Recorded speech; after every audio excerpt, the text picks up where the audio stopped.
South Africa's economic future, boom or bust. The Chamber has organised a debate to bring the realities of our low-growth economy to its members and business leaders. We are convinced that at the end of the rumble, you'll be better informed about the choices that lie ahead and have a better understanding of the dark forces at work in our economy. We hope it will give business leaders the information and the courage to make some tough decisions. At the same time, it will illuminate opportunities for business as we live up to the Chamber's mantra of where opportunity meets. And we've trademarked that statement, where opportunity meets. Now to the debate. Ladies and gentlemen, there will be 2 rounds to this debate, followed by Q&A. Mr. Malala will speak for 20 minutes. Mr. Gordhan will then follow with another 20-minute slot. Thereafter, Mr. Malala will counter for 5 minutes, and then Minister Gordhan with another 5 minutes. Thereafter, we will take questions from the floor, but please note questions only from attendees and not from the media. To keep time, we will ring the bell to signal the end of the round. Can we have an example of the bell? Seconds out, round number 1. Once you hear the sound, it doesn't necessarily have to be that loud. The speaker needs to bring their talk to a close. We're all time pressed. It's, what's the day? Wednesday, yeah. Gentlemen, I want to see a clean debate. No biting remarks or vicious blows below the belt or unnecessary clinching to avoid confrontation. So without further ado, round number 1, Mr. Malala for 20 minutes.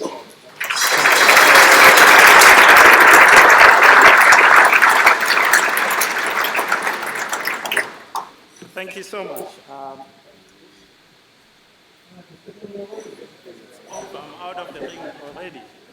Thanks so much for asking me to come and speak to you, and thank you, Minister, for allowing me to be on the other side of a man that I believe is amazing, fantastic, incredible. But that doesn't mean I'm going to be easy on you. It's nice to be in Cape Town. It's nice to be in Cape Town because all the time when you're in Gauteng and you say, oh, I'm going to Cape Town for a day or for a week, and they say, oh, that foreign country. And now here I am, you know. Tomorrow I'll fly back to my home in Joburg, and I'm going to a foreign country there. And then, you know, the minister is going to his office in Tshwane, another foreign country. Yep. You Capetonians thought you were going to secede on your own and go off and be another country all on your own. And now it turns out that Joburg is saying, we're coming too. Coming with me.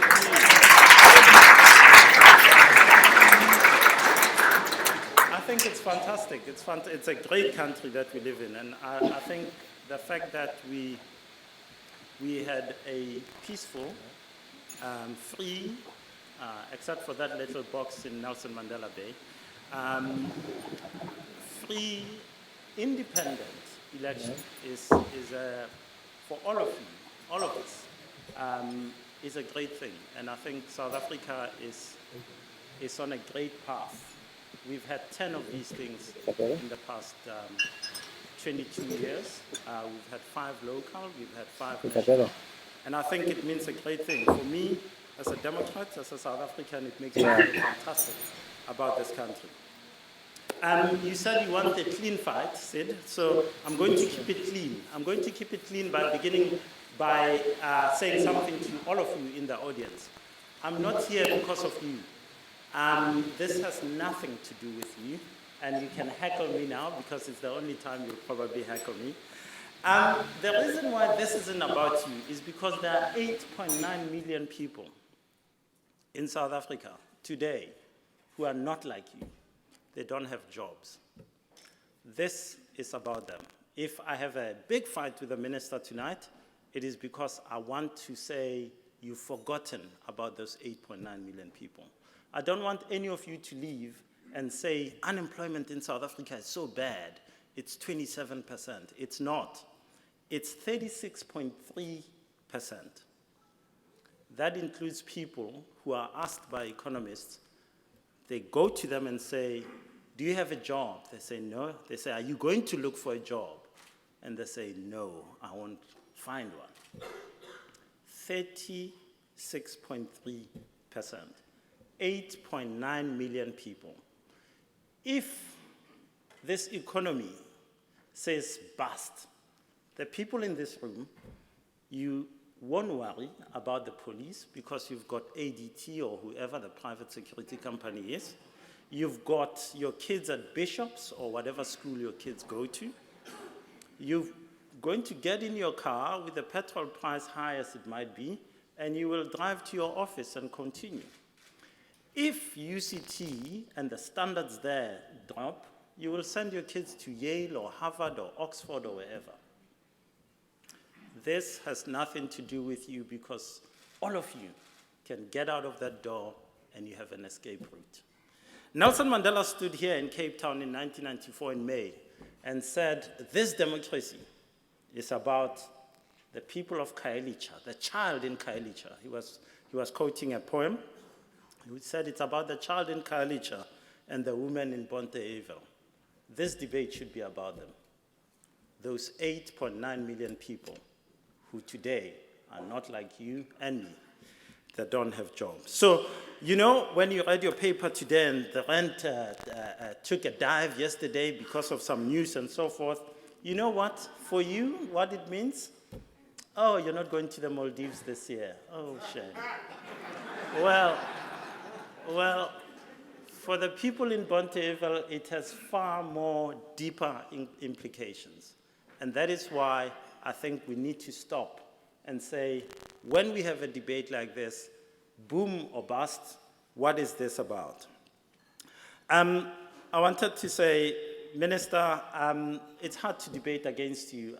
It's hard to debate against any man who walks into a room and people start clapping and happy and da-da-da. It's like, what's going on here? So, you know, my instinct is to say, I'm going to hold back a bit because they love him so much. He's Pravin Gordhan and he's fantastic and so forth. But I have to stop and say there are 8.9 million people today who don't have a job. So I have to say some hard truths. The first one said is to say, I don't like your topic today, boom or bust, because I think it's totally untrue to say boom or bust. This is the wrong question.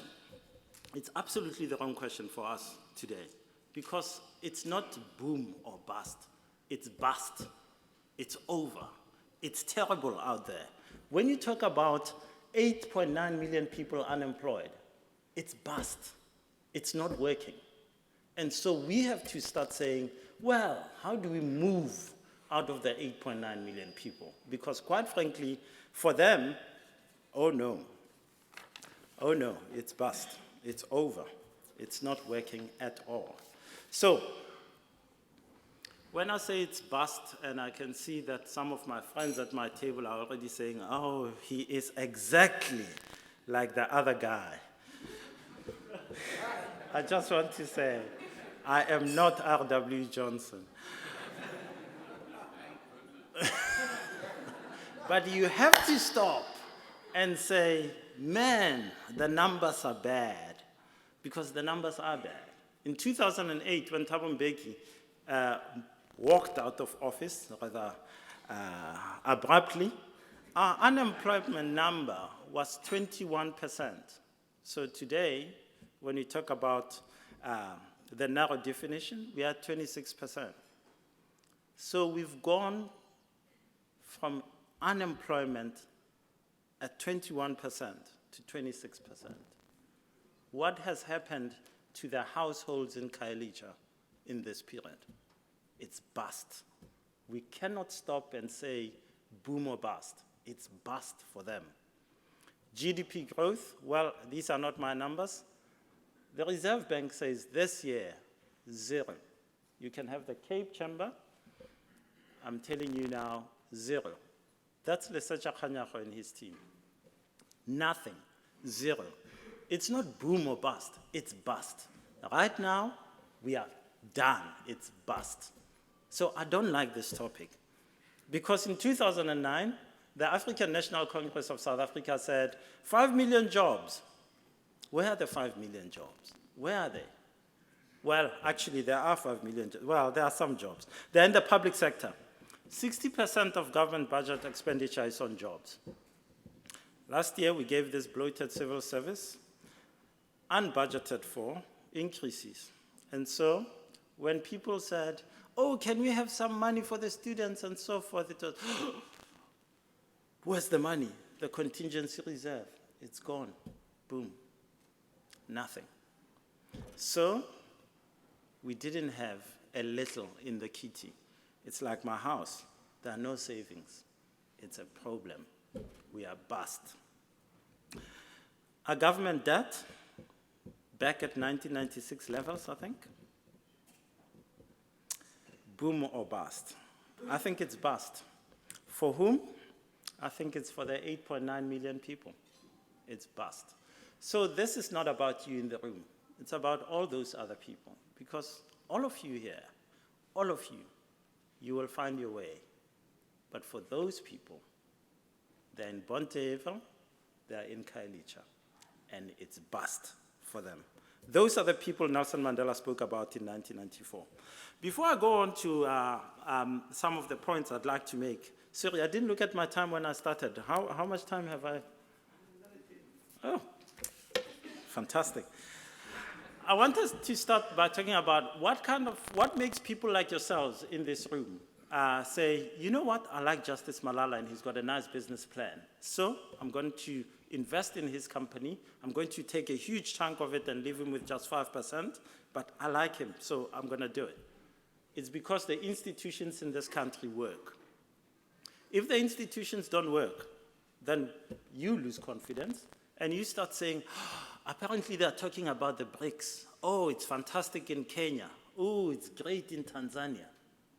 And so look at the number of South African companies that are investing elsewhere. Look at the number of companies that are investing here. Confidence in the institutions is absolutely key. And I think we have a problem here. When Moody's came to South Africa in May, they said, well, you guys, you've held it together. Look at the Constitutional Court judgment on the Nkandla matter. This shows that the institutions can say power has limits and we're going to hold you back. Well, if they arrive this morning, they'd say, look at the NPA. They still haven't arrested that man with 873 counts of fraud, corruption, and racketeering. They still haven't charged him. Oh, they're actually fighting the charges. That's very good. Look at the Hawks. Ooh, they're headed by a man who lied to the Pretoria High Court. Not once, not twice, several times. Oh, that's great institutions. So, the key here is that if the institutions are not, if the people in this room do not believe that our institutions can keep the social, political, and economic compacts that we have, people will not at all invest in this country. So there is a problem we need to confront and deal with. The institutions in this country need to be protected. It cannot be that this room stands up and claps when Tulima Donsela walks in, and you don't know the rest, and you don't clap for the rest of the institutions. We need more. And so long as we have one, and it's, oh, that's the bulwark, we have to keep them fantastic. Well, how's my daughter going to do business in this place when the South African Revenue Service, as Julius Malema alleges, is investigating him because he said some nasty things? Tomorrow, you, and I see you're laughing nicely there, tomorrow you're going to say something, and there'll be an audit. You have to have faith that Revenue Service audits you because you didn't pay tax, and audits him in the same manner, not because he's gone and said some nasty stuff about someone. The institutions have to work. So I wonder, when Moody's comes to town in December, whether they're going to say, ooh, your institutions are so fantastic, or whether they're going to say, ooh, ooh, ooh, look at your institutions. So if we're going to go boom and up, well, we better start talking about those institutions and saying something good about them. You know, the last rumble you had fantastic speakers. You had Julius Malema on the other side. He comes from not the left, but from the...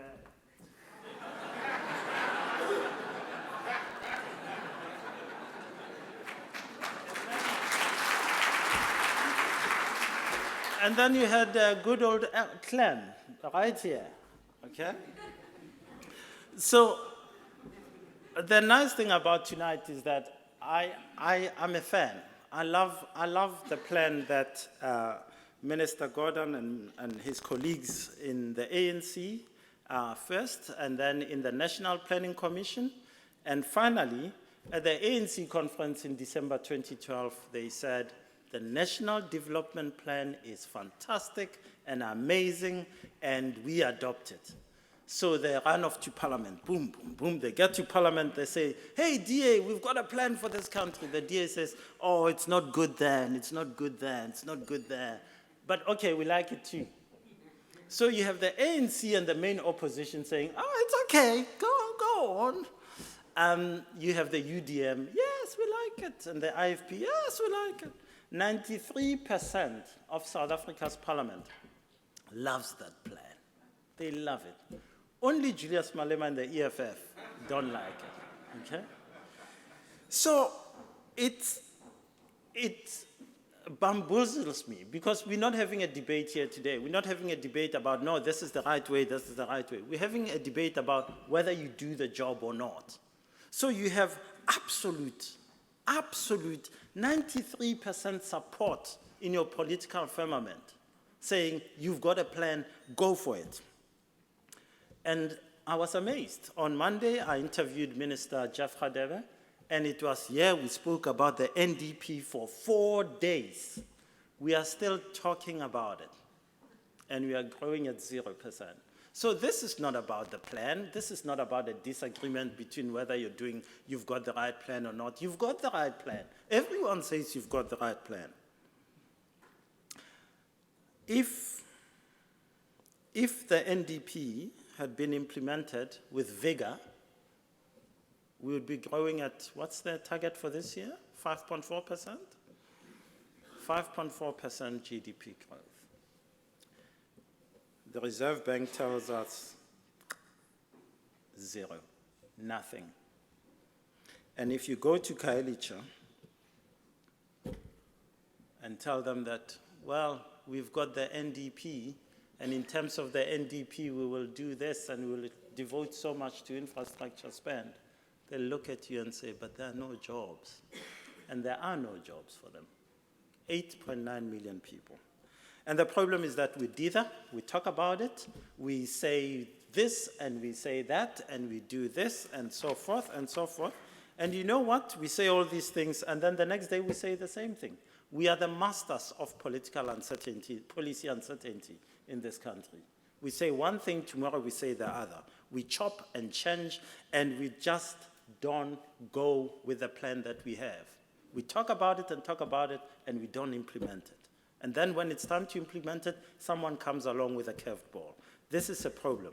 Take this 4-day Lekgotla that the minister was at with his colleagues, all 34 of them.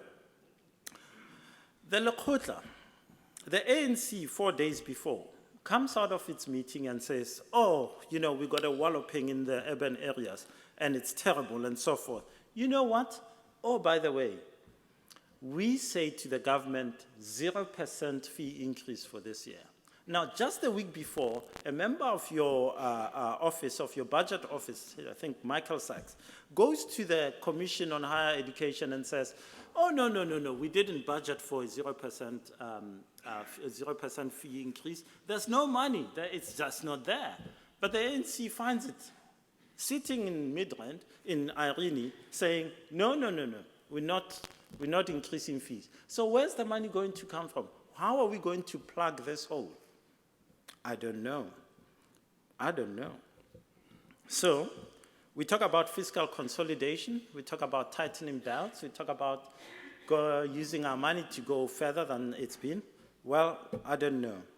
I was amazed, a member of the ANC NEC talking about there will be budget reprioritization. Where is this coming from? Where is he coming from? Where is he getting this budget reprioritization business? Because, you know, I have a view, but my view is Justice Malala walks along happily. That's great. Tito Mboweni said something fantastic about 4 years ago. He said, if I was president, I would ensure that only the finance minister and president of the country spoke on the economy. You can't have people just walking around making policy on the fly. Where do they get it from? In fact, there are people making policy on the fly outside of the ANC. Think about a policy that, are there any wine farmers here? No. Gee, what's wrong with the Western Cape? Anyway, one of them is the 50-50 policy on land. The 50-50 policy came from the Department of Land Reform. It was not discussed in the ANC. It didn't come through any formal structures in the ANC. It was, oh, you know what? We're going to have a policy that says that you're going to sell your wine farm. You look like a wine farmer. You're going to sell your wine farmer to all the people on your 50% of the farm to the people on your land. Now, I want you to sell that 50% to those people. But you know what? The ANC, the so-called leader of society, should have come up with that plan. But no, it's minister on his own. And so the ANC rushes October last year to its National General Council and says, oh yeah, oh that policy you've got, well, we can't embarrass you, so we're going to adopt it. So it was adopted by the NGC in October. Who makes policy here? I thought it was the ANC. I thought the ANC leads, but clearly not. I was interested in point 6.5 in Minister Khadeba's statement on Monday, because it said that all state-owned enterprises will now be under a committee which the president will have oversight of all SOEs in South Africa. I have an uncle who likes the liquor cabinet in our family. I am not going to give him the key.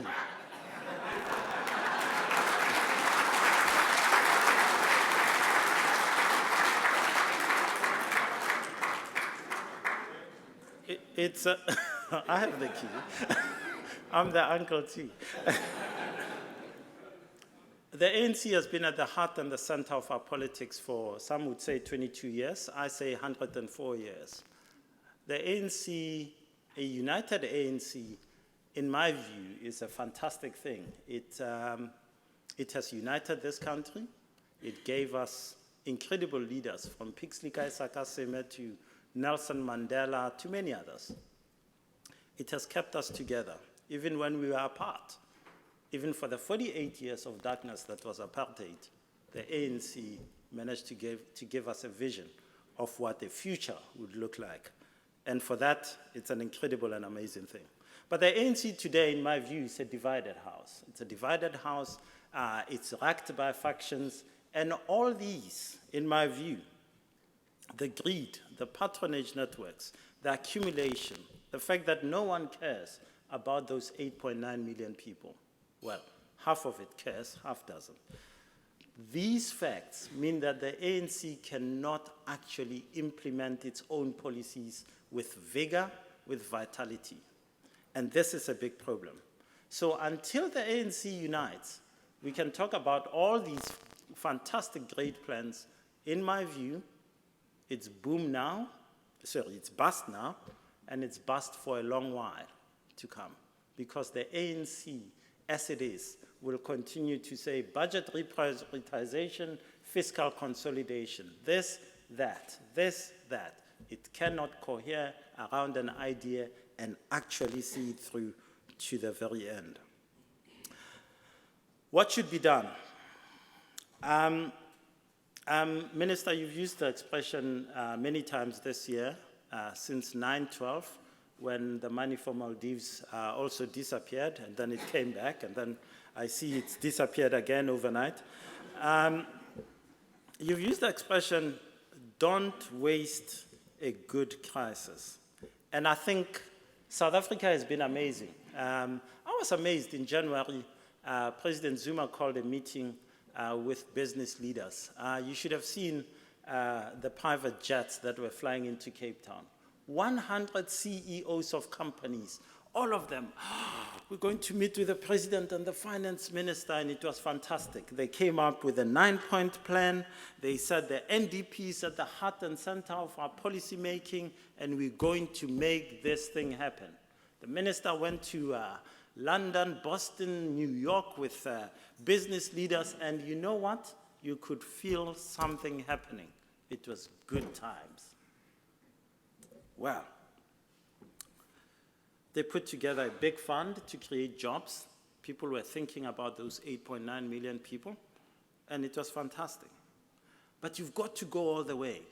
You've got to go all the way, because the people in this room, despite the fact that I've been nasty to them, and I'm going to be nasty to them in a minute now, the people in this room will tell you, maybe we need to do something about the Labor Relations Act, about the fact that when things are tough, we cannot fire, and when things are good, we sit there and say, do I keep my money, or do I hire more people, knowing that if things go bust again, I'll be able to do this. We've got to be able to say there are tough decisions to be made, tough decisions about the macro picture and tough decisions to be made about the micro picture. I don't think we are making the tough decisions at the macro level and at the micro level. And until we say, these are the decisions, this is how we're going, we're not going to go anywhere at all. So I want to congratulate you. I think what we've seen this year, I was at a function at one of the banks, and the CEO stood up and said, I'm going to see Minister Gordhan, we're going to fix the unemployment problem. And I thought, wow, this is a first. A banking CEO wanting to fix the 8.9 million, that's great. That's what we want. Business, labor, all of that. And then I keep on hearing, oh, you know, we're going to do a minimum wage, and we're going to talk about it, and we're going to talk about it, and we're going to get a committee in, and we're going to get a committee in. And I think, we've got such a nice problem. We're talking about a minimum wage while 8.9 million people don't have a wage.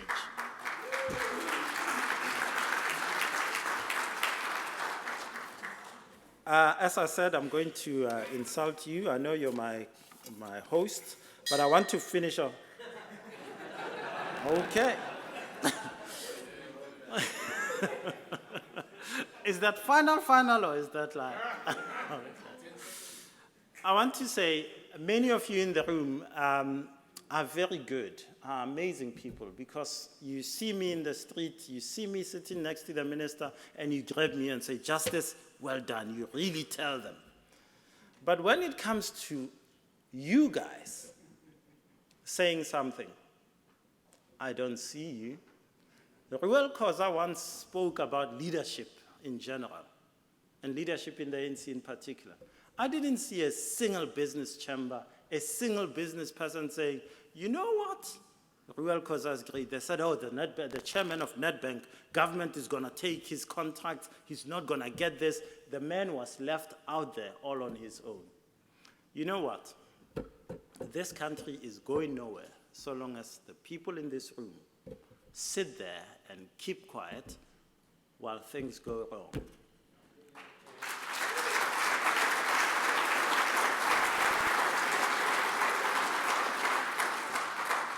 There is a narrative in this country that says that, oh, you know what? If you say something, then you're going to be accused of being a racist and this and so forth. You know what? You're a citizen. You might be racist, but you're a citizen. Start speaking up. And you know what? If your business is small, there's always a good thing. There's a guy called Sid over there. Under the chamber, surely you can make yourself heard so that Sid can say, as the chamber, we think these are the problems that are constraining business and job creation here. But you never say it. And I think that's a problem, and I hope you change that soon, because otherwise the bust is yours too. although you will be able to go to Maldives at the end of the year. I always like when the minister gives his speeches, he always ends off with a nice message and says, go out, go get them. And we go out and say, yeah, we're going to go get them. So I want to tell you something. I'm also, I like the fact that we are 22 years old as a democracy. One of the things that happens all the time is that, every year Justice Malala brings out a book or writes an article and people send it on and it says, oh, it's the end. We have now begun our descent. By the way, my book is very good. It's 246 Rand. And people say it's the end of the world. It's the end of the world. But I have faith in people. And the past 2 weeks for me have given me even greater faith in the 8.9 million people and the people in general in South Africa. O.R. Tambo, the late ANC president, once wrote something and he said, the masses are never wrong. When they choose, you might say, oh, they're stupid, they're voting on history and so forth. When they vote against you, also listen to them. And I think what we saw on August 3 is an incredible, amazing thing. 3.3 million people who voted for the ANC in 2014 didn't vote for anyone else. They stayed at home. And I think they were sending a message. They were saying, what are you doing about the 8.9 million? And I think that's an important message. And I hope the ANC listened to that message. I hope the ANC reflects on that message. Because if it hasn't, Sid, I'm putting in my appointment now. In May 2019, if we don't listen to what those people have said, those people are going to make even more drastic decisions in 2019. And I'm telling you, there's going to be a rumble in the jungle, and you will be saying in the right corner, Justice Malala, and in the left corner, Julius Malema, the President of South Africa. And that will be it. Thank you so much.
Peer group countries in other parts of the world.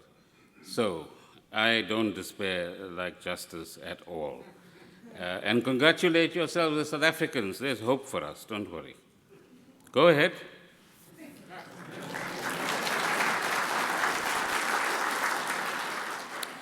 But let me also thank the Chamber for the invitation to be here.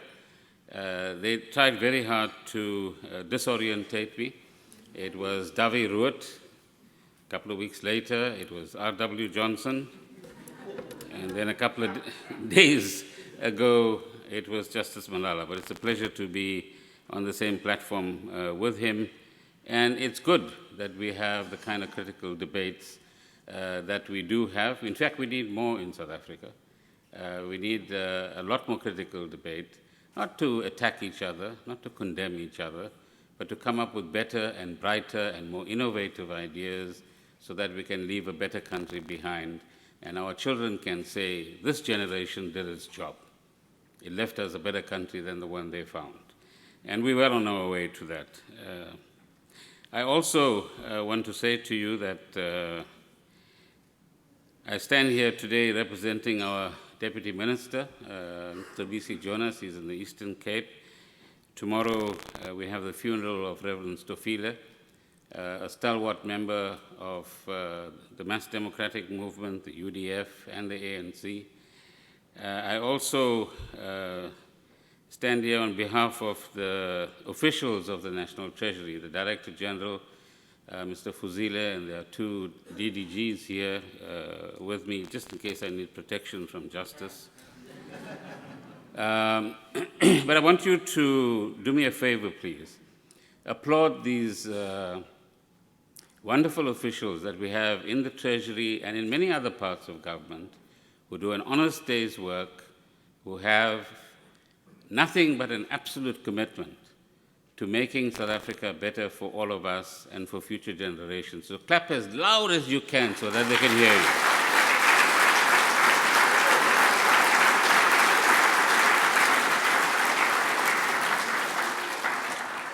So let me set out my thesis very quickly. Firstly, as I said, booms and busts are part of the kind of economic era we're living in. Many philosophers, quasi-philosophers, pretenders, economists, and remember what the Queen said about economists in 2008-9. And if you don't remember, and I thought this was an important part of the former British Empire, she said, what's wrong with you guys? Why can't you get your forecasting right? But I have to sit every week with a macroeconomist as well and look at numbers, and hopefully they're getting it much better than the previous ones did. So the booms and the busts will be there. They're part of what you all know as the business cycle. And we all know about cyclical, pro-cyclical, and counter-cyclical fiscal and other policies that are meant to actually mitigate the impacts of the booms and busts. So whether it's political stuff we're talking about, whether it's the economy, whether it's the nation in making that we all represent here, although demographically not quite, but we'll get to that, I'm sure, at some stage in the Western Cape. In all of those cases, we are just 22 years young. We're building a country. We're building an economy. We're building a society. It's going to take time. It's taken some of the Europeans many hundreds of years, and then they go and vote for Brexit. Okay? And then realize 2 days later, they probably had access to Justice's cabinet, more so than they thought, as to what did I vote for, and what are the consequences of what we have voted for. And so Europe waits with bated breath to see when Article 50 will be triggered. You know Article 50. That's when the Brexit process and the negotiations get initiated. The second point is that we are certainly in the post-2008, 2009, post-financial crisis period, going through a difficult time as a global economy. And when we praise globalization, we praise and acknowledge the fact that we live in an interconnected and interrelated world, and where waves of either hope or despair, trouble or actually good things can flow very quickly from one part of the world to the other. And certainly 2009 showed that Wall Street can come very close to South African shores, virtually within months of something happening in that part of the world. It tells us that the global economy and what happens in that economy does matter. A few weeks ago, we attended a G20 meeting of finance ministers and central bank governors in a town called Chengdu in China, not Cape Town, I beg your pardon. And in a few weeks' time, there's a meeting of the G20 nation leaders in China as well. And the message we came back from that meeting and the kind of documents and presentations made there is that nobody quite has an answer as to how long will this stagnation, low growth scenario, low job creation scenario, actually last. And all that most of the major global agencies can say is try your best, try some fiscal stuff, try some monetary stuff, both of which barrels are pretty empty around the world. And the third leg of their formula is what they call structural reforms. Try and reform your economy, look at the micro elements in your economy and see if you could position yourselves differently and attend to some of the constraints and difficulties that every economy actually has to deal with. So there's no hope or answer coming from there. But one of the messages that comes through very clearly, some of which Justice certainly picks up on quite accurately, is that we're also living in a different world where citizens, not just in South Africa, but across the globe, are asking some tough questions of business leaders, of banking CEOs, of politicians, and other leadership figures in society. And the questions they're asking them is, yeah, this GDP number you keep talking about is great. So if it's 4% or 5%, fine. How do I benefit from it? How is it that the 1% still walk away with the majority of the benefits of this whatever percent growth that we actually see? So the growth model that we are talking about in the world today has to be very different from the one in the past. And the sharing model, the solidarity model, the model that actually makes sure that all citizens feel that they have a stake in the economy, more so in South Africa than perhaps anywhere else in the world, is a major challenge that we have to take on as a globe, but certainly as South Africa as well. The second message that's coming through is trust, or lack of it. That citizens generally around the world are actually saying, we don't trust those elites. And in a sense, people in this room are elites as well, as Justice described. Because you seem to serve yourself, you don't actually care to develop processes, systems, policies, and measures which would ensure that all of us have a job, have a decent standard of living, have an improving standard of living as we go forward. So those two elements combined with the third, which is growing inequality in the world, which you're all now familiar with Professor Piketty, and there are many others who've reproduced that kind of work today as well. And what's fascinating in these G20 meetings, which I, as you know, last attended in 2014, was that this is now part of a global discourse. It's not just the chaps he was talking about that were standing in that corner, the left wing, that is talking about it. The center is now talking about it and saying that inequality in any society, in any economy, and in any region is not a sustainable way to actually go forward. So let's come back then to South Africa as our third point. There's no doubt we're going to be pretty close to zero. I'm constrained from saying anything further, save, watch us when we deliver the medium-term budget policy statement, when our macroeconomists will give us a number. But it's certainly not going to be the 0.9% that we thought we actually would have this year when we delivered the budget in February 2016, a few months after being called upon to take this job. I don't know whether I did the right thing, but that's a different matter. But you see, we shouldn't be gleeful about the fact that we're going to be at zero.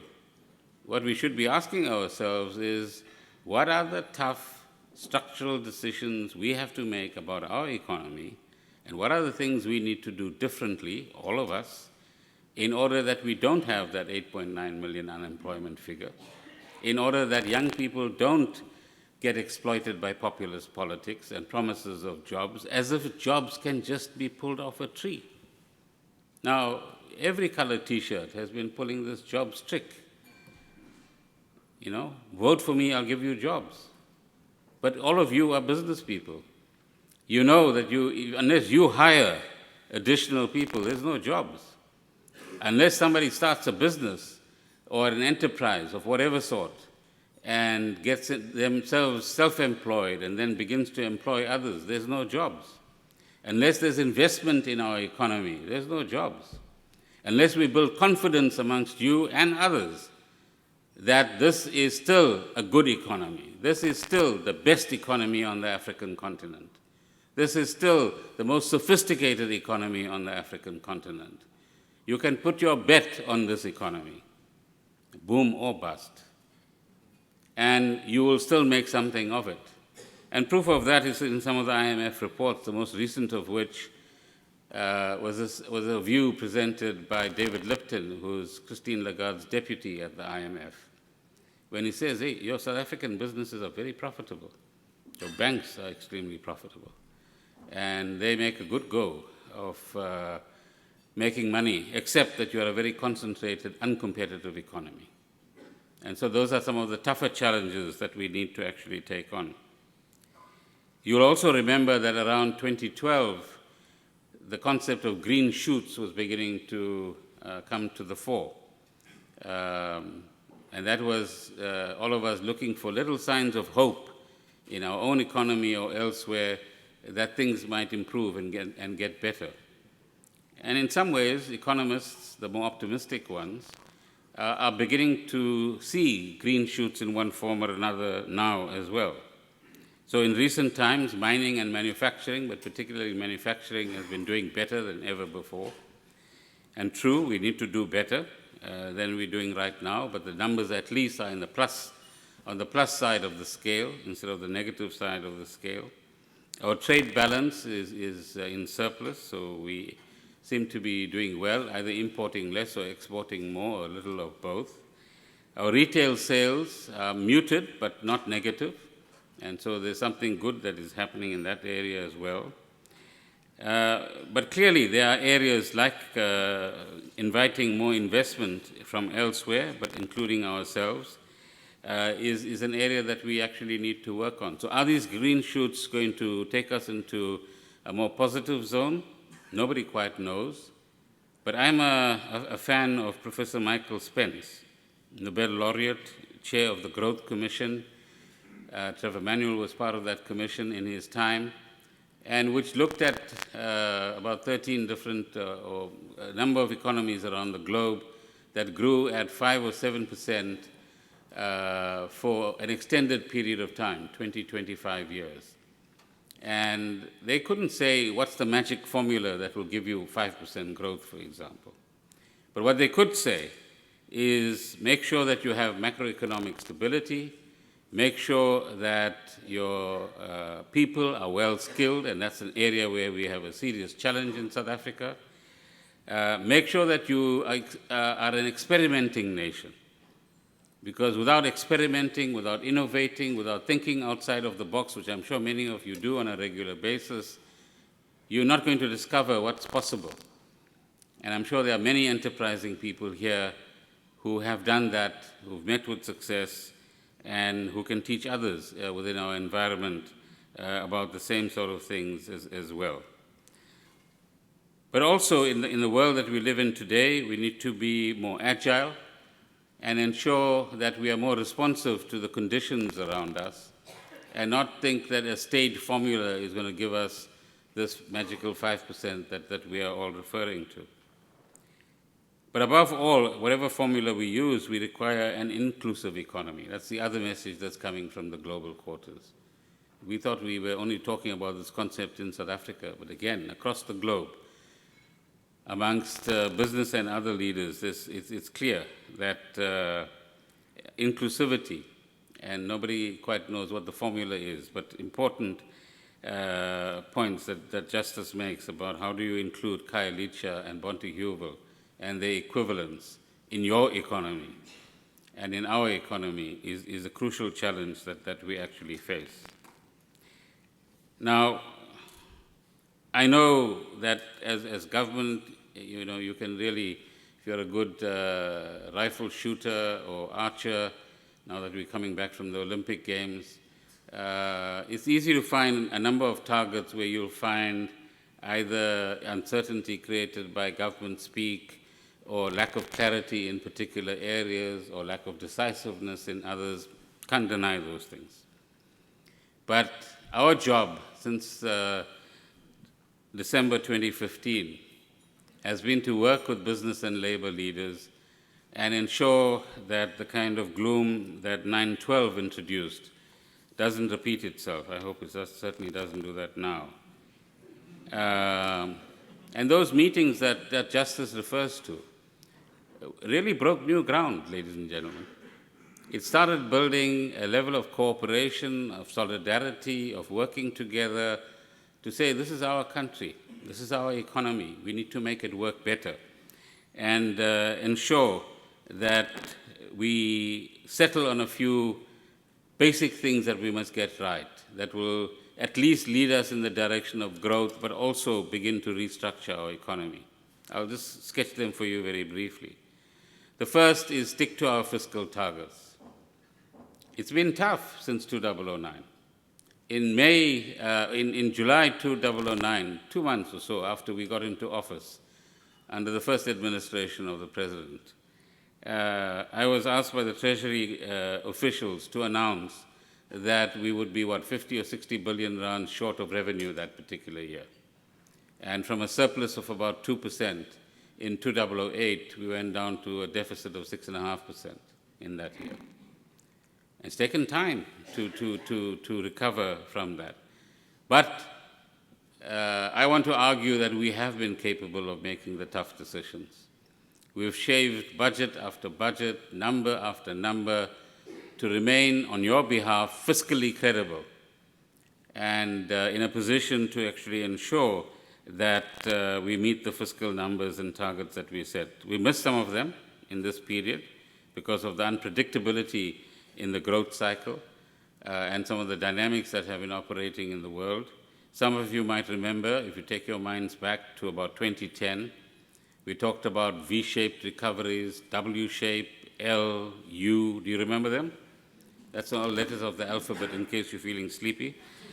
But nobody could actually tell you exactly what shape will economic recovery actually take during that particular time. And even today, there are some countries in Europe, for example, that are facing triple recessions. So I don't know, that's a W. That gives you 1, 2, 3. Okay, so that sounds like it. So the fiscal side is the first side. The second is let's find those sectors in the economy that are growing or have the potential to grow, have the potential to invite investment both locally and overseas. Tourism, agriculture, manufacturing, and a number of other areas have been identified, work done, 100 CEOs met. In the next 6 to 8 weeks, we hope we can actually make some announcements that show that 8 months of work have actually produced results. The third, we need to give hope to young people in South Africa. You see, there's no point in having badges which say 8.9 million people unemployed. So what now? What are you going to do? We can all sit and moan, we can commiserate. That's not where we come from. We've got to do something about it. And so we might be a bit cynical about what that banking CEO said, but that banking CEO, together with another, which has never happened in our history before, is leading a team of people who are saying, how can I immediately get 40,000 young people off the streets and into some kind of work exposure and give them some hope, give them some training, give them some exposure that would put them on a better footing for something that might actually follow. In a year's time, can we make that 40,000 into 100, 150,000? And can we get the money from the private sector? Stop asking government for money. Now, wouldn't all of us like to be part of something like that? Instead of sitting, moaning, criticizing, etc., do something that will actually change the lives of those young children in your own backyard here. And the same applies to people who might be watching elsewhere in the country. So that's one of the projects. The other, small businesses. So every international organization that reports in South Africa says we are a very concentrated economy. Small business sector, very underdeveloped in our country. And so we've got to give a lot of attention to that. There's a 1.5 billion rand fund created from money in the private sector. Their money, their initiative, they're setting up the board. Unheard of but as part of this cooperation that we're trying to set up. Now, let's get more projects like that. So I hope before we leave here tonight, said apart from the rumble and the jungle, that we also, as part of the rumbling, are going to come up with initiatives from the Western Cape, which says this is what we're going to do to build bridges of solidarity between those who have and those who don't. Now, I don't care whether you go to Yale or not. I don't care whether you go to Maldives or not. They might disappear soon as well. That's something you've earned, you're entitled to. But can we develop a mindset which says in the next 10 to 15 years, can we share? Can we support each other? Can we create an environment where all of us can say, so that number of 8.9 or 9 million disappears, have a much better standard of living, because that's the final test, not the GDP number. A much better standard of living, much higher per capita income than we've ever had on these shores in South Africa. And that's the challenge. The last point I want to make as part of this package is the things that we need to change in this country. And typically, as we sit in Cape Town, and perhaps in a couple of other metros as well, the spatial arrangements in our cities. We still apartheid cities. We still live separately. We still have development patterns and spatial planning patterns that replicate our past despite everything that we actually say. So whichever T-shirt color you wear or T-shirt you wear, that's no longer the issue. Are you actually transforming this environment so that we're laying the basis for that new South Africa that all of us are actually looking for? And ensuring that our people mix in different ways, our people get together in different ways, and that we learn to become like the team that has just come back from the Olympics, this group of people who represent this wonderful, rich diversity that our country actually represents. Second problem, the highly concentrated nature of our economy. Third problem, we need a massive growth in small and micro businesses. And the setting up of ecosystems that will actually encourage them to grow in a different way. We concede, Justice, that the areas of policy uncertainty, we've got a list of them, we know what they are. The MPRDA bill, one of the ladies who came to speak to me talked about it as a process going on in Parliament today. We're sluggish, but we hope by the end of this year that policy uncertainty disappears. And those that are in charge of those sorts of operations understand the kind of contribution that they can make and focus on that rather than some of the other things that we actually tend to focus on. Another area is red tape at a city level. And that there's been interesting research by the World Bank and others as well. And that can also make a contribution to encouraging businesses. So like that, ladies and gentlemen, we know what we need to do. I agree. Some of it happens on a rather sluggish basis. But I think we have a leadership group beginning to emerge in all the sections of society which really wants South Africa to work, wants South Africa to be different, wants South Africa to achieve the ambitions in the National Development Plan. But you can't just will that. You've got to work at it. You've got to organize around it. And active citizenship is about speaking up, absolutely. About being part of the critical debates in society, absolutely as well. But more importantly, become part of the change. You know those posters that say change that you've seen recently? That's one kind of change. Who governs a city? And by the way, as government ministers, we govern the country, regardless of who controls what municipality, just for the record. And our policies need to apply on an equal, fair, and even-handed basis across the country. We don't ask citizens, whom did you vote for? Then we can do X for you. Certainly I don't. We also, just for the record, we can very easily pay for some of the things that we are pressured for at the moment. Fees for university students who come from poor backgrounds. And let's be clear, fees for university students who come from poor backgrounds. Just stop some of the corruption that's going on, right? And that's not only with people with yellow T-shirts.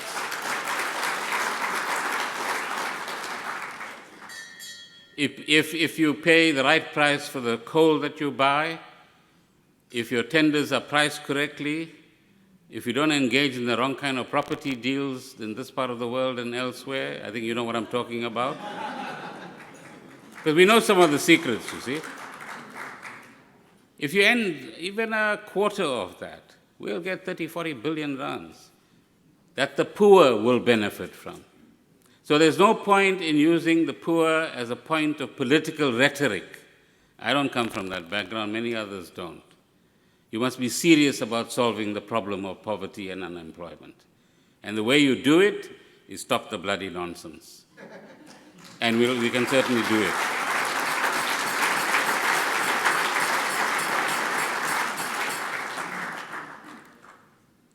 There's this chap called Fukuyama that I'm sure many of you are familiar with. And there's a very interesting book, parts of which I've read, I confess, Political Order and Decay.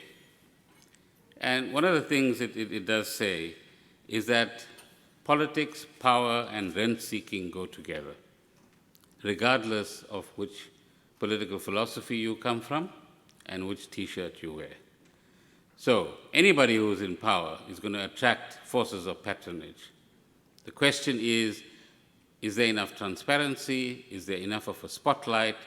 And are the people who are supposed to keep us accountable actually doing so and making sure that we remain honest to what we say on public platforms and do the right things that we are supposed to do? So I think your next rumble in the jungle should be about analyzing what is this phenomenon called patronage or rent-seeking? How does it actually operate? Because all of us ask for favors at some stage or the other. So when is a favor, and when is a favor a rent-seeking approach to an official, a politician, or whatever the case might be? And let me end by saying I certainly agree that institutions must be protected, must be defended, must be developed so that they actually serve future generations. But institutions depend not just on themselves, they also depend upon the right type of leadership, the right type of integrity, the right type of vision which encompasses all of the things that we are talking about and the kind of country that we want to actually create for ourselves. People who are driven by the right values and the right culture. So Mandela's ANC wouldn't tolerate much of what we're talking about as the negative thing.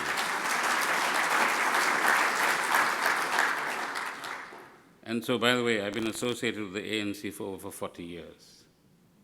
I still am.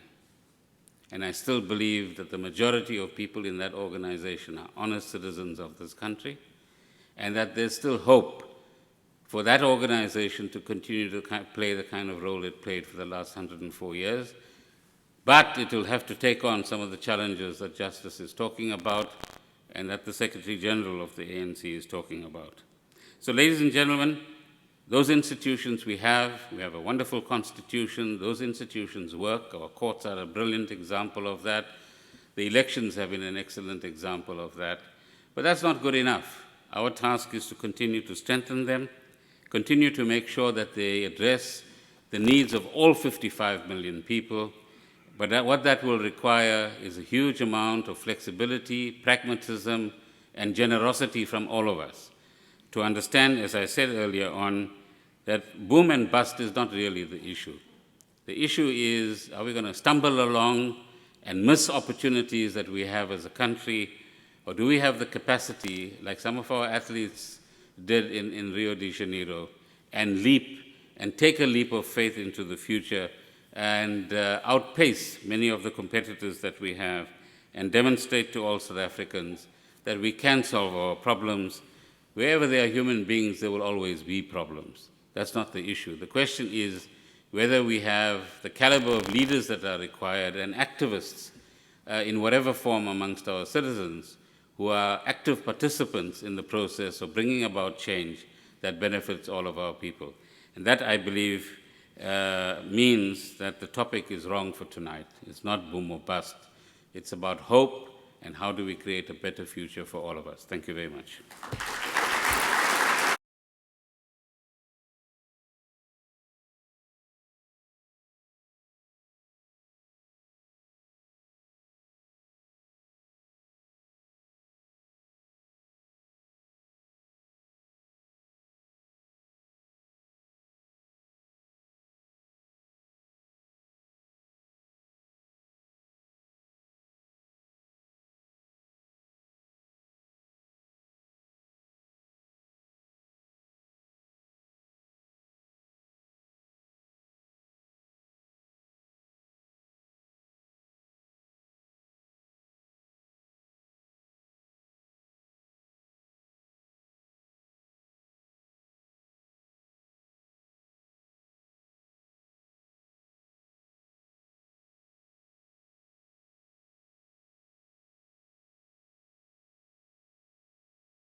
We're getting there.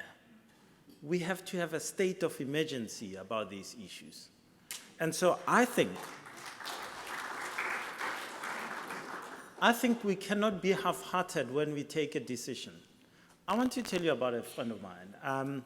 I was lucky enough to be asked by the Sunday Times here to work in their office in London. I made some friends. An English friend of mine came to visit, wanted to come visit South Africa at the end of July.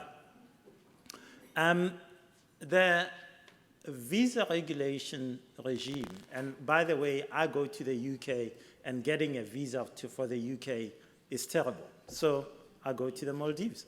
Anyway, the point I'm making is that the visa regulations, the fact that she's got 2 kids, were so onerous that they decided to go to Namibia. Despite all that, they made copies of the birth certificates and so forth, and affidavits that these were their children and so forth. Now, we took a decision quite some time back that actually we're going to make sure that these onerous visa regulations are dealt with so that we can have people coming to South Africa and landing at Cape Town International and looking at the mountain and saying, ooh, ah. But I tell you, when she got to OR Tambo, after a lovely visit to Namibia, which she's recommending to all her friends now, and they are all going there, she said, you know what, I'll pop into Johannesburg, because she really wanted to see the Apartheid Museum, which is a fantastic, amazing place. And our official said, no way are you coming into South Africa with these stolen children. And so for me, it's not that she didn't make it into South Africa. It's that we have taken a decision that we are going to review these visa regulations, and we're going to make sure that hundreds of thousands, millions of happy Europeans will come to South Africa and create jobs, see our lovely country, and go home happy and talk about what a lovely experience that they have. But we don't consider time. And so we don't take up that opportunity. There are many things that are right about our policies and legislations, and even our decision-making that, you know what, it's not quite working for us, but we don't implement. And this is something we have to talk about. We don't implement. I want to tell you about my last point. It's about the state-owned enterprises. Now, for as long as I've been working in newspapers, SAA has been a problem. A new board comes in, a CEO gets paid off, new board comes in, and so forth. The current SAA board has been a disgrace for 3 years. It is not in any way or manner, you can't take King Code whatever 3 and put it against the SAA board. It is something that is such an incredible embarrassment on a daily basis. And every time you read a government statement, it's, we will now deal with these matters, and we don't do anything about them. Now, this is, people like yourselves, Minister, talk about opportunity cost. This is an opportunity cost. If we don't fix this, I'm telling you now, we will be paying that 1.5 billion, however much, bailout that is needed there. This is what we cannot afford.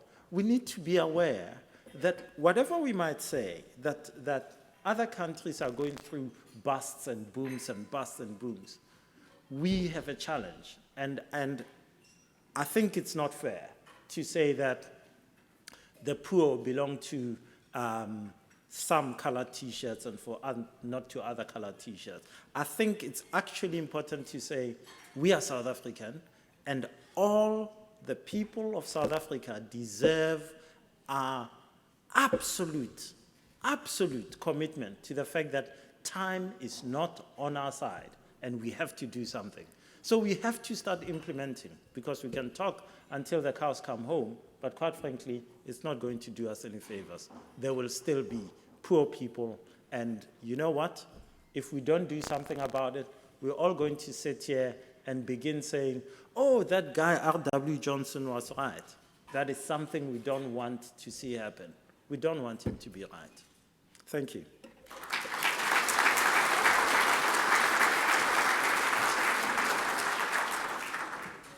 Until now, I was enjoying this evening. And then he brings up SAA.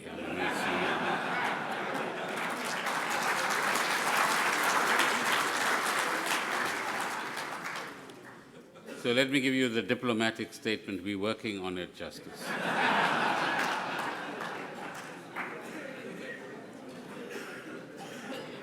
But at least the good thing is that you know the kind of difficulties we have. But we're hoping we can make a good announcement shortly.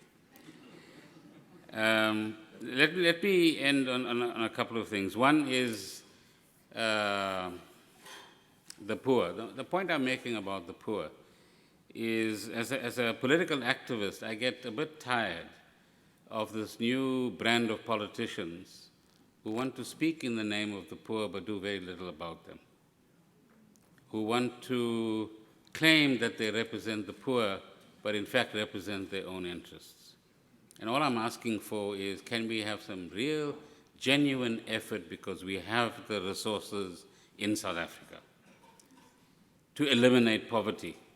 We've done extremely well. I didn't bring my numbers, by the way, of achievements of the last 20 years, but don't undermine them. They're phenomenal achievements. Size of the economy, size of the revenue collection, employment, the works. If you look at Goldman Sachs, Institute of Race Relations, et cetera, we've changed the lives of poor people phenomenally. We could have done better. Got to admit that. That's the opportunity cost. So the only point I'm making is get serious about the poor. Don't speak in their name without being serious about them. And make sure that when we design policies and talk about budgets and how we're going to spend our money, like we do at the national government level, where more than 55% of expenditure goes towards the social wage, let's see that replicated now in these, what do you call them? Foreign territory metros. And we're going to examine those budgets because they have to send them to us. The second is we need to build more trust, ladies and gentlemen, and understanding amongst ourselves. You see, we sometimes thrive on mistrust. I think skepticism is fine, but we need basic operational trust to say that we share a common set of objectives like those that we have in the National Development Plan. Let us all give whatever resources we have to this particular cause, so that, as I said, in the next 10 to 15 years, we can have a different South Africa. The third point I want to make is that a learned friend of mine said that if you look at our Constitution, the Bill of Rights, and other provisions in the Constitution, we have a progressive social democratic constitution, let alone the NDP. And we all acclaim our Constitution, and the world acclaims the Constitution. But that Constitution and so much social democratic character requires that a new form of social solidarity as part of this new South Africa that we want to build must be created. And part of that solidarity is not just I must benefit, we must benefit. And we need to have debates amongst ourselves that will ensure that we begin to get a much better understanding of the we. The fourth point is about our young people, part of that unemployed cadre that we're speaking about. All of us in this room and outside can make a huge contribution to giving hope to those young people, letting them be trained, get work exposure, and all the things I spoke about outside. I hope the Cape Chamber will pick up this as a challenge and write to me in a few weeks' time and say, we will employ, inverted commas, in one form or another, X number of young people as part of this overall business government labor project that we're trying to accomplish at the overall level. Sid accepts the challenge on your behalf. Am I right? Thank you, Sid. And finally, I don't want to disappoint you. This is the statement that I issued earlier today on the matter that we have politely evaded this evening. I confirm that on 22nd of August 2016, my attorneys received a letter from the Directorate for Priority Crime Investigations, the Hawks, requesting that I present myself at their offices on the 25th of August 2016 at 1400 hours in order that a warning statement may be obtained from me. The letter from the Hawks is attached, it's part of this pack. I have since taken legal counsel, and my response through my attorneys to the letter by the Hawks, together with my statement, are attached, so they were part of this pack. I am advised that I am under no legal obligation to present myself to the Hawks as directed in their letter. This is legal advice. I have decided not to do so for the following considerations. One, I was advised in no uncertain terms by the head of the Hawks, General Intlemeza, in his letter of 20 May 2016, in response to my attorney's inquiry, that I am not a suspect in the Hawks investigation. Two, I have provided a comprehensive account of matters which the Hawks has raised in their 27 questions on the 18th of May 2016. Three, I am advised by my legal team that the assertions of law made by the Hawks in their letter of 21 August 2016 are wholly unfounded on any version of the facts. There are two matters raised by the Hawks, and these are contraventions of the National Strategic Intelligence Act, as well as certain sections of the Public Finance Management Act. These alleged contraventions are dealt with in detail in my attorney's letter. Suffice it to say, they advise that the alleged charges are wholly unfounded.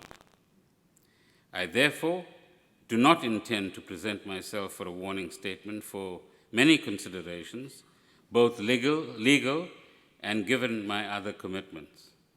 I remain committed to assist the Hawks in any bona fide investigation as stated in my statement. I have a job to do in a difficult economic environment and serve South Africa as best I can. Let me do my job. Thank you.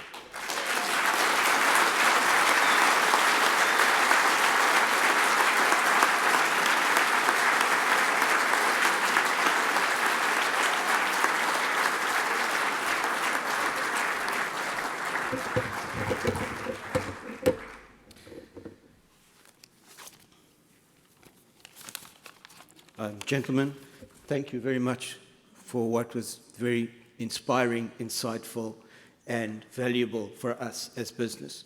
We are running a few minutes late, so if you would just bear with us, I think we've got some pressing questions in the audience. I'd like to call on the Deputy President, Jonathan Jacobs, to take the one mic and handle that side of the hall, and Donovan Goliath, one of our directors, if you could please take the mic, and you need to switch it on. And if you could handle that side for me. So are there any questions that anybody has on that side?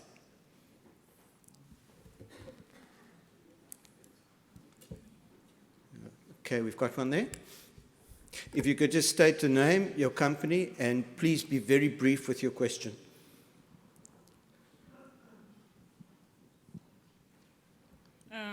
Good evening, everyone. My name is Nomaswazi Dlamini. I'm from a company called Corporate Renaissance Group. We are based in Blowback. My question to both gentlemen up there is, what can the child in Khayelitsha and women in Bothaville and the youth that we giving hope to do in their day-to-day basis to contribute towards the positive outcome of our economy without relying on the state formulas and initiative from corporate companies? Thank you. Who would like to take a question? Okay, we'll take another question. We've got one here, Donovan. Sid. And we've got one at the back. There we go. Okay. Yes, good evening. Catherine Weinberg from Fotola. I've just really got a question, and that is that if the height of stupidity is doing the same thing, what is it that we're doing differently? My concern is of the 8.9 million unemployed. The reality is that the huge proportion of those people will never in fact be employed. And what strategies have we got? What different economic opportunities? What different kind of stimulation for business and maybe community business have you got up your sleeve? Thank you. Thank you. And we've got a question in front. Hi, I'm Mukhtar Junas. I'm the Honorary Consul for Mauritius. And I think my question would also be a bit of a contribution and maybe answer some of your things. It's on two things. One, it's about, you say, contributing to something positive. I'll say one thing in terms of red tape reduction. There's been studies made by the UK and Netherlands. If South Africa has reduced red tape and administrative burden, say to the level of Mauritius, it will immediately create 350 billion rands into the economy and employ 325,000 people. So that's at the power of a pen. Just get it done. Two, you want to create jobs, you want to open businesses. It's not going to happen with the current labor laws. It's got to be dealt with in no uncertain terms. Just to say one more thing, time, issue, timing, walk the talk, get things done. This is a problem in this country. Things are too slow, things are done at leisure, and there's no emergency. So, just like Justice said, we have to walk the talk and get things done, and a lot of things can be done now. People are suffering now. They're in squatter camps now. So, you know, things got to be done. Thank you. Okay, I think we can take those three questions. If you'd like to respond, shall we start on the side? Thank you. I'm not sure if I have the answer to that first question. Thanks for it, though. I do think that we have to create the environment for that child in Bonteheuvel to be able to, one, get a level of education that can give them skills, that can give them access to skills education. I think the minister in his concluding remarks spoke about some of the things that have been achieved.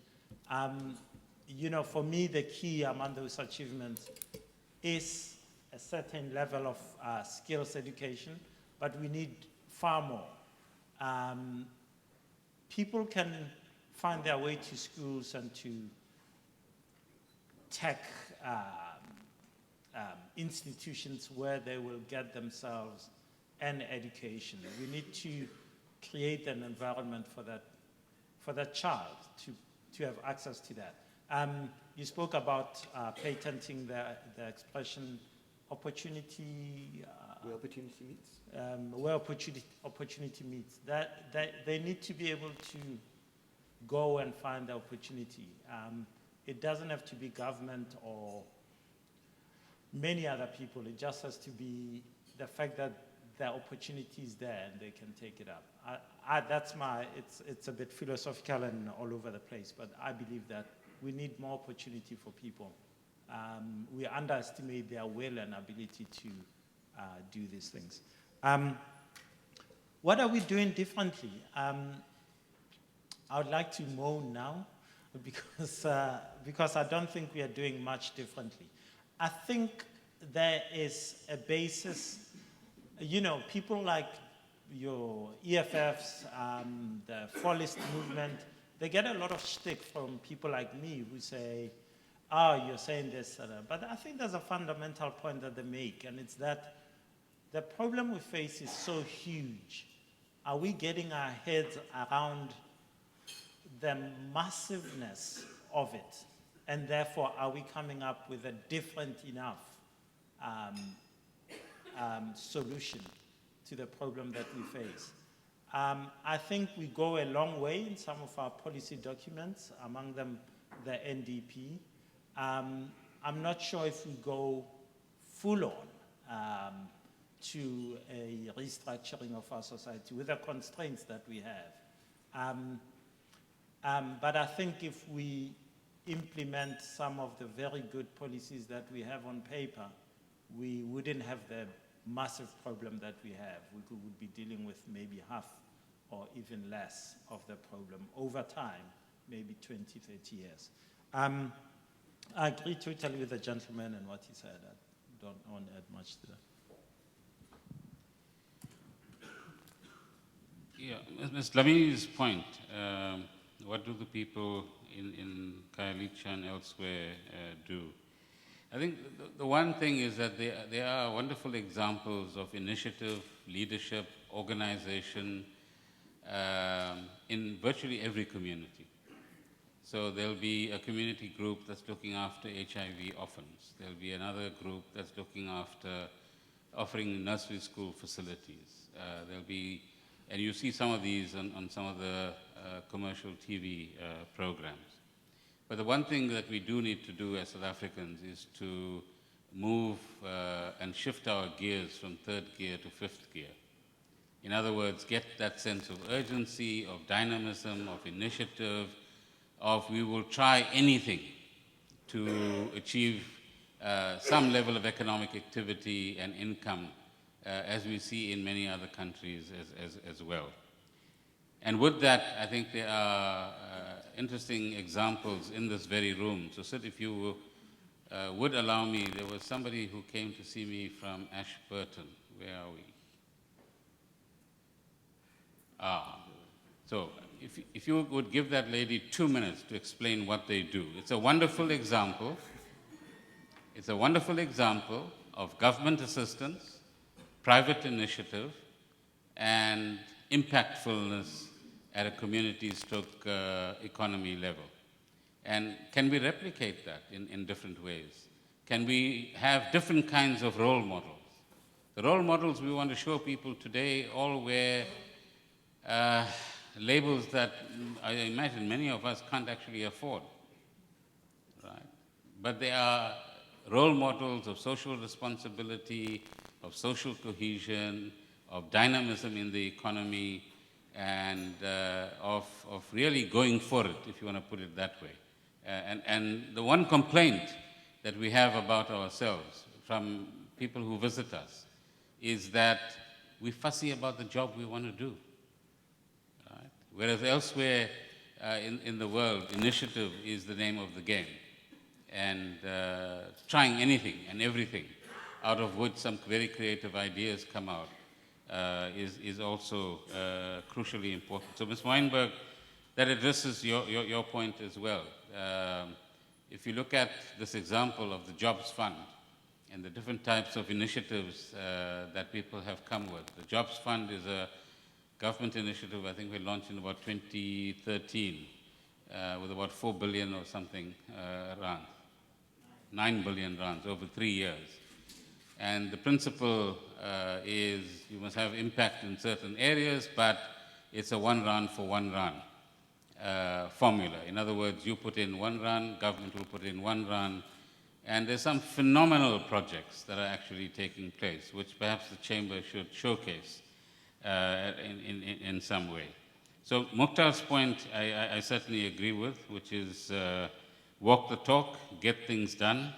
I certainly come from that kind of orientation. Slamming labor laws is, and the labor regime is very popular. And I suppose in this kind of audience, very understandable. But one of the conundrums that I referred to earlier on, let me repeat, and that is that how does society stop replicating inequality?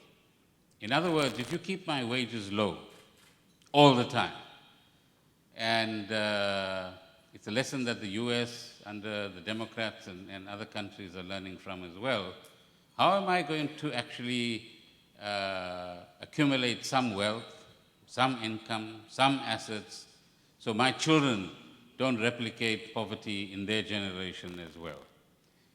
So I think we need to have that debate, maybe get the people with the right qualifications here. Organizations such as the OECD have looked at our labor regime. Yes, there's some criticisms and there's some areas where we require flexibility, but American-style capitalism and crudeness in terms of hiring and firing is not in accordance with our Constitution and the way we should be dealing with citizens. There are others in the room that might want to contribute to this as well, I won't point them out. Let them volunteer to do so. Thank you. Thank you very much. Donovan, if you could have the lady from Ashburton to start off the next round. And if you order now. Thank you. I had a question on a different note, though. The Minister ended on speaking about economic challenges, and I'm afraid as much as our current Jobs Fund program, I think, does inspire us as to what we can achieve, some of our bigger challenges are probably more political, and it's a question of the short term, the medium term, the long term. How do we overcome those challenges? Because frankly, when we are talking to, and I represent Ashburton and Asset Manager, and speaking to our pension fund investors, they are concerned clearly about all of those terms, short, medium, long term, but particularly the short term, and what does a national treasury guarantee in our particular environment mean? What gravitas does it carry? What does it actually mean in terms of fulfilling those commitments? And it is the elephant in the room. So as much as we face economic challenges, we have to answer those very real questions. What does a government guarantee here and now actually mean in terms of promising your pension fund investors who are investing for the next 20, 30, 50 years? What does it actually mean? And that is the answer that because we've raised successfully a fund of 700 million, we believe we're going to be successful in raising a further fund of close to R1 billion. But those are the questions, Minister Gordhan, that we're going to have to answer is, what does that government guarantee actually mean? Right. What does it mean for you? Okay, is that your question? So I'm the fund manager that has sold it to date. So I absolutely believe it carries weight.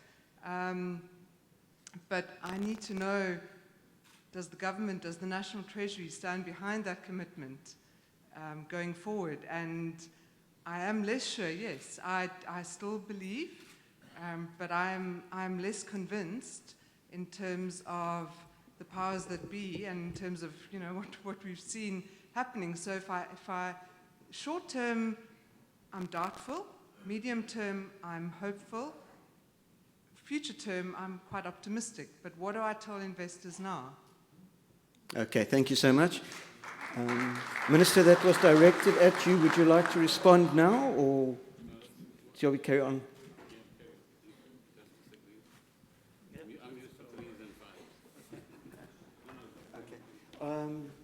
There we've got a question at the back.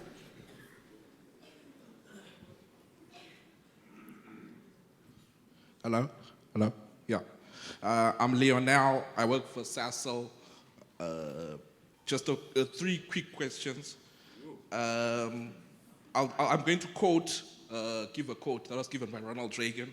A success of a country and its government is measured by the number of people it removes from welfare, not the number of people it adds. So I want to know what structures you put in place to replace dependency with the dignity of work.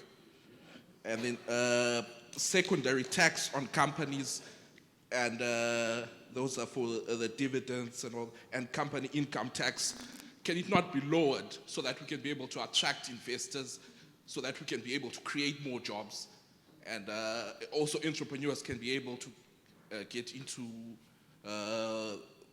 opening up their businesses also, if possible?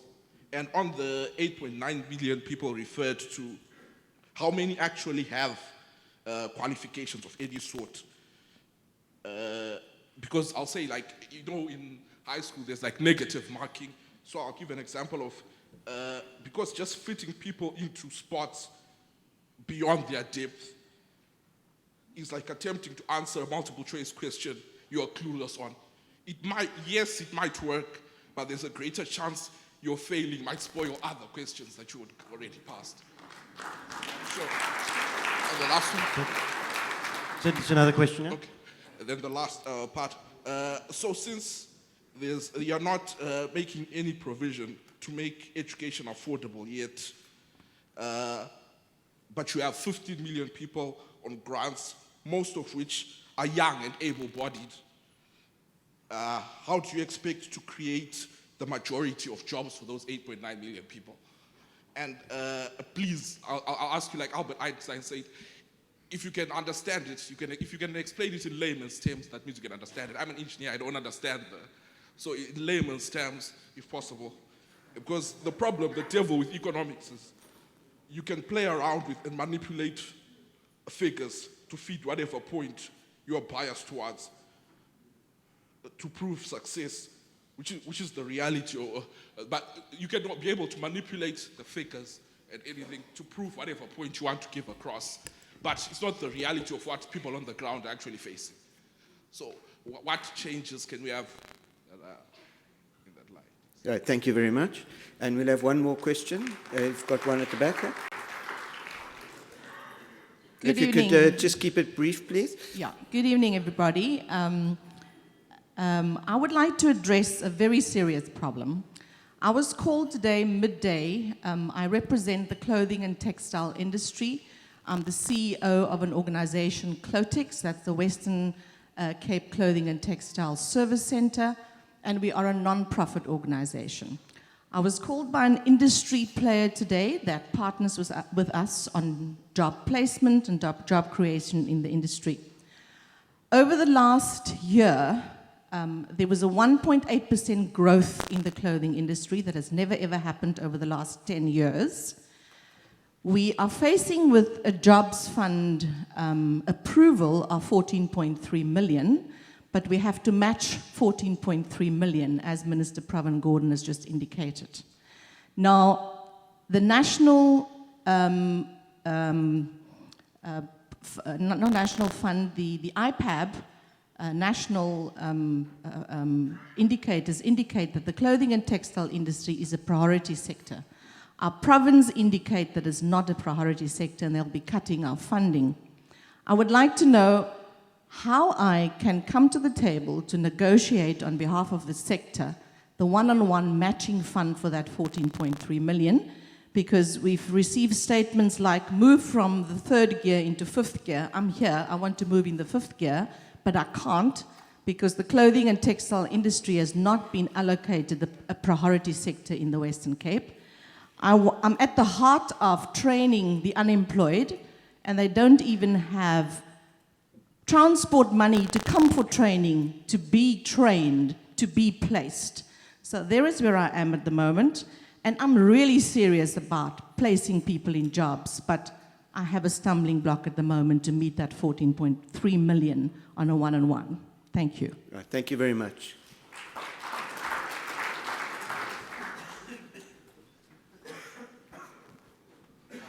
Thank you. I think the first question was from the lady who's just been praised so fulsomely by the minister, the lady from Ashburton, about what is a government guarantee mean? I don't have an answer for you except to say this is where political risk comes to all of us. When we have an event like 9/12, or when you have an event like Brexit, or when you have an event like what the minister read in his statement yesterday, this is what you get. You get people asking, what is the weight of your word? And that is the question we're going through. So until we have some sort of... My view is that South Africa is in... my view is that South Africa is in transition. Power is shifting. Power is shifting from essentially a monolithic political structure where the ANC was in power to one where power is dispersed all over.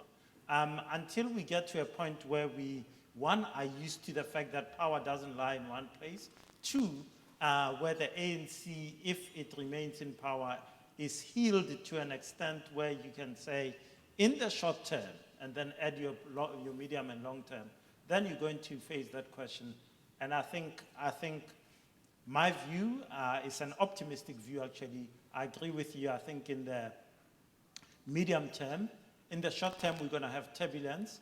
I don't think the political problems that are in the system now are going away anytime soon. And I think in the long term, we'll be fine because we'll be a competitive, noisy, scary, schizophrenic democracy, but we'll be okay. So that's my answer to your question. The gentleman who asked about corporate tax, at the end of the dinner, come to the front. Judge Davis is here. You can have a little word with him about corporate tax and what his views are. I don't have very strong views myself. I think your other questions were for the minister, so I'll leave it to him to answer the tough questions. It's a rugby season. Government guarantees. Now, the short term shouldn't be confused with a situation where we're saying everything is unstable in South Africa. Like I said, of the emerging markets, we have the least problems. I know you're going to find it hard to believe, because you think this is a troublesome country and this government is making a mess. That's what Justice tells you all the time. And I'm going to tell you we're trying damn hard not to make a mess and trying even harder to make sure that we build on the successes that we've had. So as we stand today, ladies and gentlemen, in 2016, your debt to people who've lent your country money is 2 trillion rands. This year, you'll be paying 150 odd billion rands in interest on debt. We have guarantees of just over half a trillion rands. 350 odd billion rands is a guarantee to Eskom. SAA, by comparison, is only 14.4 billion rands.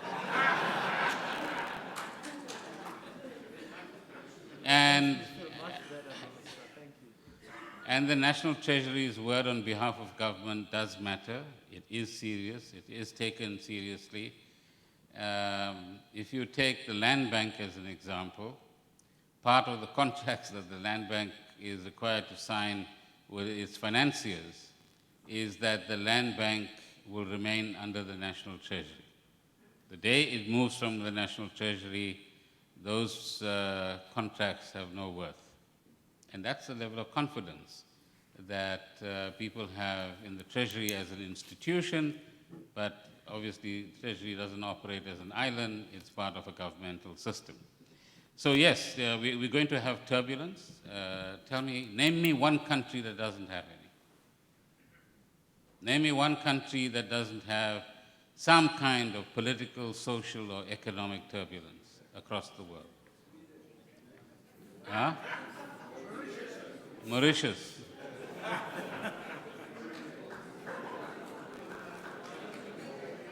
That's why it's a nice holiday destination. Eh? But I won't get into domestic politics, so let's stay away from that. Reagan wasn't my favorite guy, so it's a pity you're quoting from him. But we accept the point. Firstly, the government is not trying to create a welfare state. Secondly, the government doesn't want dependency on social grants. Thirdly, the ideal solution, as some of you have pointed out, is everybody must have the dignity of work, the dignity of having their own income, and the dignity of living in a decent environment with an improving standard of living for the rest of their lives. That's our objective.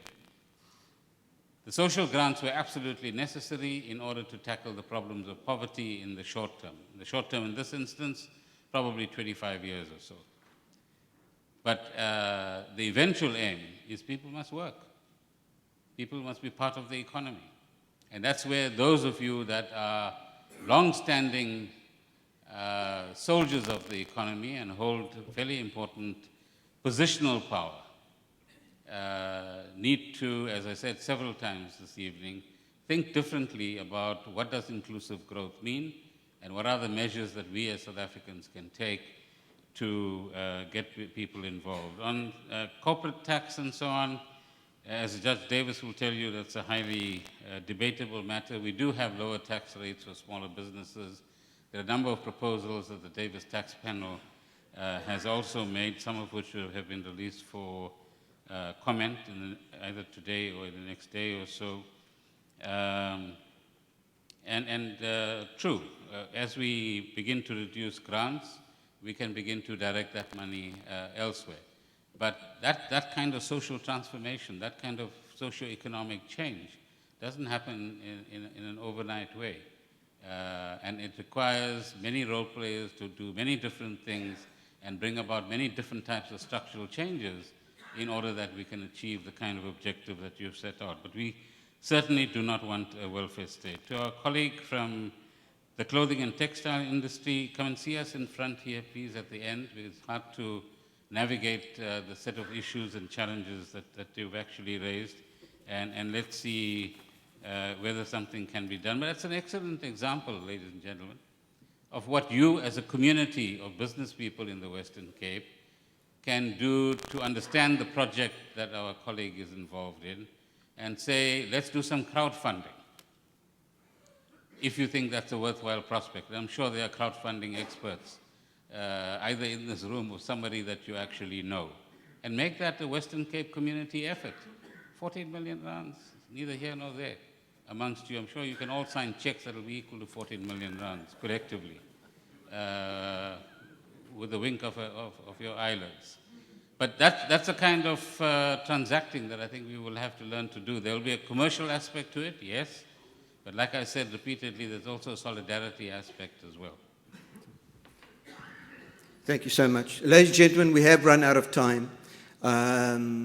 I hope you have found this evening as fascinating and insightful as I have.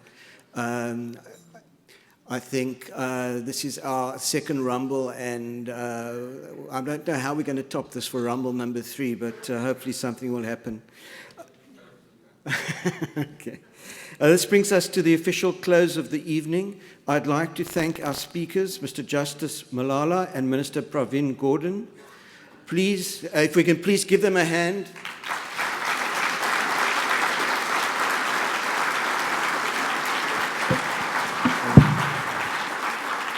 Please feel free to enjoy your dessert and to relax. I have a small gift for our two speakers.